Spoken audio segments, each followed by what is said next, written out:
जागल हो। आज के दिनवा सुहावन रतिया लुभावन हो। ललना दीदिया के सजमन होरिलवा बड़ा सुंदर हो। जुग जुग जिया ललनावा भवनवा के भाग जागल हो। ललना लाल होइया फुलवा के दीपक मानवा में आस लागल हो। जैसे बाबूजी के आखिया माई के हो। ललना मुहावा चाँदवा सूरजवा के सागरो या जोर भइले हो।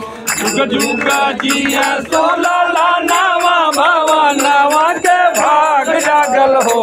ललना लाल होई है फुलवा के दीपक नावा में आस जागल हो।